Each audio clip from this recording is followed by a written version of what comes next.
Quand j'ai été au lycée, il y a une matière où c'était mon cauchemar. C'était la philo. La philosophie me rendait folle. Pas la philosophie en elle-même, mais ce qu'on nous demandait de faire.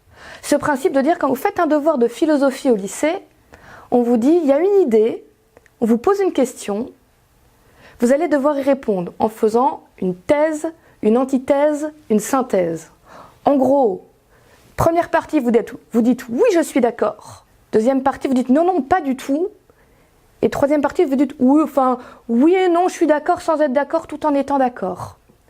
Je caricature un petit peu.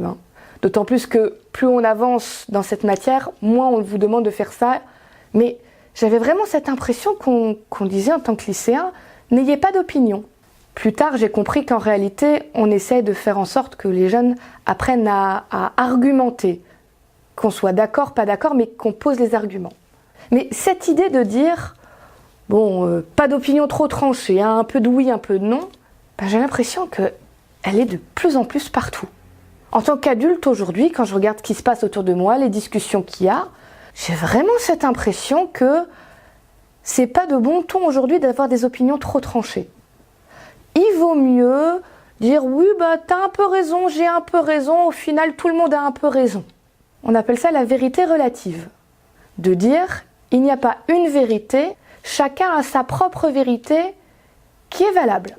Alors je comprends l'idée qui est derrière de dire il faut apprendre à écouter l'autre, apprendre ses arguments, qu'on peut toujours évoluer, qu'il ne faut pas tomber dans une fermeture d'esprit qui dirait c'est moi qui ai raison et un point c'est tout. Mais je trouve qu'il y a un équilibre, c'est comme s'il n'y avait que deux positions. Ou bien de dire tout le monde a un peu raison et il n'y a pas de vérité, ou bien de dire c'est moi tout seul qui ai raison et tous les autres ont tort. À quoi qu'il y a un lieu encore aujourd'hui où les opinions sont très très tranchées, c'est Internet. Là, dès qu'on n'est plus face à quelqu'un, mais derrière un écran, alors là, on se permet de dire tout. Et trancher, pas argumenter, c'est mon opinion, un point, c'est tout.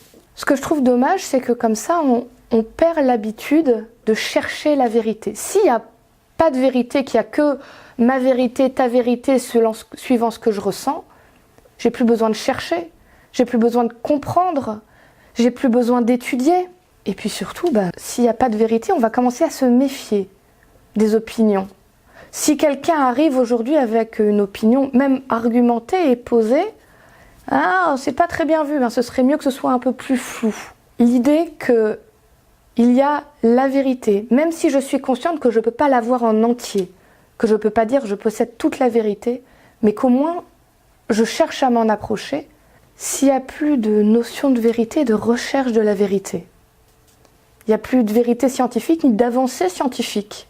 Il n'y a plus de philosophie, il n'y a plus de valeurs morales que je pense être vraies et qui structurent ma vie. Il n'y a plus de relations vraies non plus. Il n'y a plus de relations profondes où on cherche à aller au fond des choses. On se contente de l'extérieur, de ce qui est au-dessus.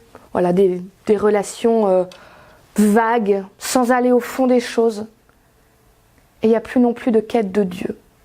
Parce que Dieu me dit qu'il est la vérité. Mais je pense qu'elle existe et que je suis appelée à la chercher, à m'en renseigner, à évoluer, à grandir jusqu'à m'en approcher. Je ne veux pas lâcher ça.